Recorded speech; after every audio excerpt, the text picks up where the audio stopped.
ممكن حتى تفضل. لا ما شفتش المقابله انت. لا شفتها كامله. لا ما شفتش المقابله. شفتها كامله. لا شفتها كامله. تتهم اللاعبين وانا ما عملوا شيء. عملوا ما عمل على الخروج، لكن ماذا حصل؟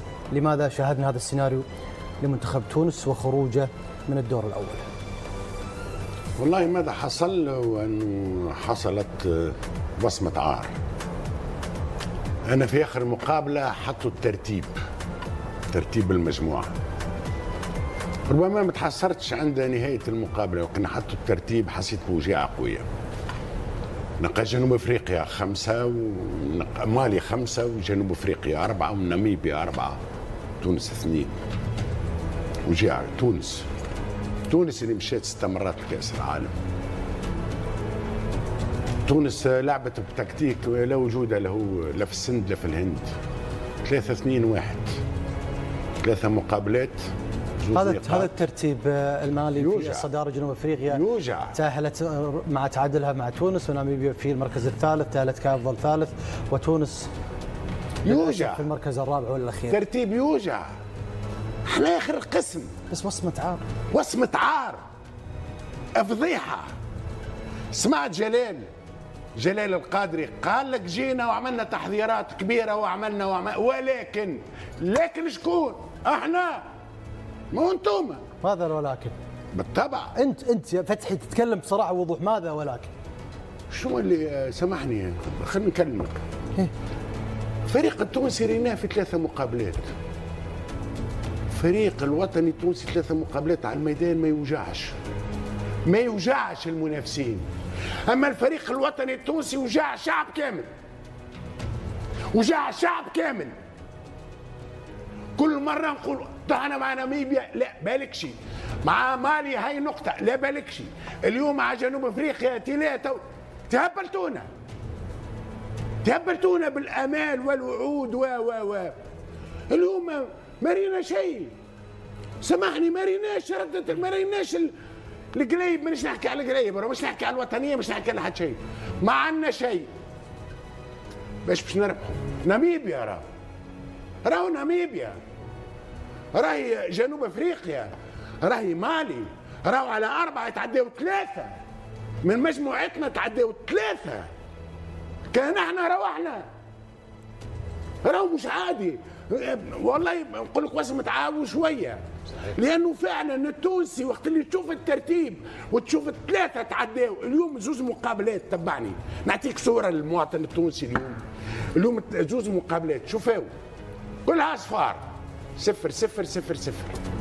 اما اصفار جنوب افريقيا واصفار ناميبيا واصفار مالي ايجابيه، وصفرنا احنا هكا صفر كبير. سمعت الريبورتاجات في البين سبورت قبل المقابله.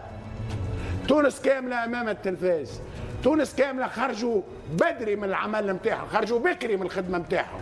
بالاخير ليس اول منتخب يخرج من الدور الاول. لا سامحني في كاس افريقيا اللي فاتت وفي كاس العالم اللي كل مره. شوف عندنا فريق تونسي فعلا. تعرف شنو قلت لكم انا؟ صندوق عجب، ولكن يخرج منه العجب الخايب. كل مرة يدخلونا في الحسابات، ولا فما مرة رتحونا رانا من المقابلة الثانية ترشحنا، إلا إذا كان عندها 20 سنة الحكاية وقتها مع روجيه لومان. يعني معناته أداء بلا شكل ولا لون. لا شيء، ما رينا شيء. وسامحني جلال القادري مع سي جلال تبخرت كل الأمان. مع سي جلال عادي جدا، قال لك العقد وما حبش يقول استقاله او كذا، قال لك العقد عقد اهداف. ولكن سي جلال شكرا لك، انت خذيت الفريق. يعني كان تونس لم تحضر لكوت ديفوار. لا ما جاتش تونس. انا قلت لك كان شاركت في كاس اسيا خير. نحب انهي لانه فعلا متألم. انت مش متألم متحسر. شو متألم؟ نحكي على تونس. رانا نحكي على تونس، نحكي على كرة قدم التونسية، مانيش نحكي على سياسة عامة لا كرة قدم. راك مع ناميبيا خذت 4. اليوم نتفرج نبدلوا شوية ناميبيا ومالي. لا تذيني لا نذيك 0-0. لا توجعني لا نوجعك، احنا متعدين. يعني خروج سبب حسرة للشعب التونسي.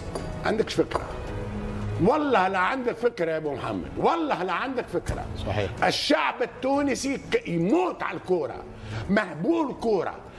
حسرة الشعب الجزائري ريت بالضبط وربما اكثر حسرة الشعب التونسي، على خاطر احنا مشينا بالامال، هزونا بالوعود، هزونا راهو تحذيرات استثنائيه. من اللي هزك في الوعود؟ اسمع تصريحات المدرب، تصريحات اللاعبين، ثم اللخبطه على مستوى الاتحاد التونسي. فما عادي بعد المقابله الاولى مع ناميبيا يعنوا انه اسمع المقابله الثانيه يا تفوز يا كذا يا اخر فرصه بعد اخر فرصه اخر فرصه لكم الكل. اي الاتحاد التونسي هذايا مش اخر فرصه، فات فرصه، ما عادش عندنا فرصه. فما انتخابات في مارس يا ودي يجيبوا لنا ناس اخرين، دم جديد، كره التونسيه والشعب التونسي يستاهل خير من اللي قاعدين نراو فيه. سؤال اخير اشرك الرواد، من يتحمل هذا الخروج من الدور الاول منتخب تونس؟ بطبيعه الحال الاتحاد التونسي لكره القدم، لانه عندنا بطوله كارثيه، الشعب التونسي طالب بمدرب اجنبي، لانه مع احترامي لجلال القادري ونحبه برشا، متربي ياسر ومتخلق ياسر كل حاجه بلا، ولكن تلك حدود الله. شوف الفضيحه مزدوجه. شوف كاس افريقيا الاخرى فضيحه، لا فضيحه يعني كلمه قاسيه يعني كتعبير. خلينا نعطيك صوره توا جاتني، ذكروا كاس افريقيا الاخيره كيف وقعت اقاله منذر الكبير وهو في الطائره. نعم. وهو في الطائره. الان من عوض منذر الكبير هو جلال القادري. وقعت اقالته، استقالته، انتهاء العقد، انتهت وهو في الكوت ديفوار. معناها اسمع، بربي علاش توصلونا هكا بهالحسره. تو في بالهم كي مشى سي جلال القادري تو الشعب التونسي هذيك زعما الغضب، لا مش على جلال القادري، على منظومه كامله. عندنا بطوله تقتل بالضحك.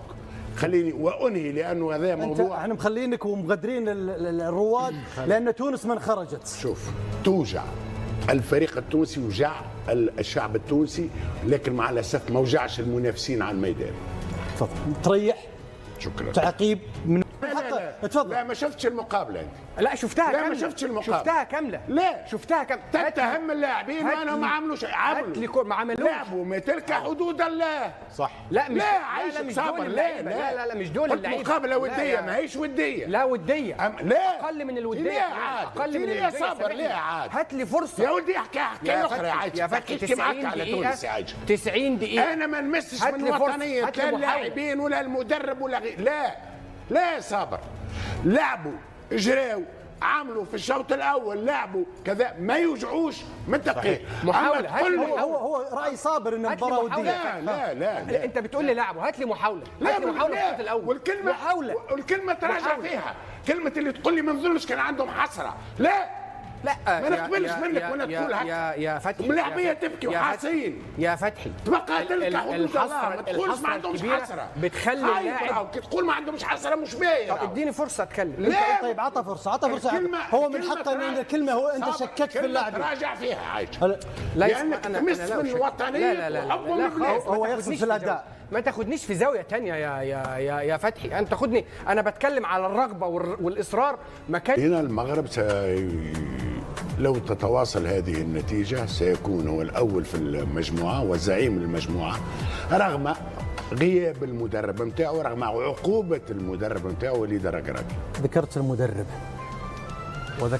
وذكرت أن الهدف مميز، فعلا هدف مميز صابر للشوط الاول. صحيح، الضغط انه يدخل بالقوه دي في اللعبه ديت في وسط 3 مدافعين وامامهم الحارس، ده بينم عن شخصيه يعني عندها رغبه كبيره جدا. الاهم بس في نتيجه المباراتين انه لو الامور انتهت على كده في المباراتين هيكون المنتخب المصري على موعد مع مواجهه مع جمهوريه الكونغو في دور ال 16 ان شاء الله. بين البلدان القليله العربيه مع مصر موريتانيا لتحمل العلم العربي. مشاري وش نقول للجمهور المغربي؟ ديما ما زال وديما مغرب. وسيروا يا اولاد. هذا الهدف صابر. شوف الهدف. ايه متابعه. ما شاء الله. متابعه من حكيم.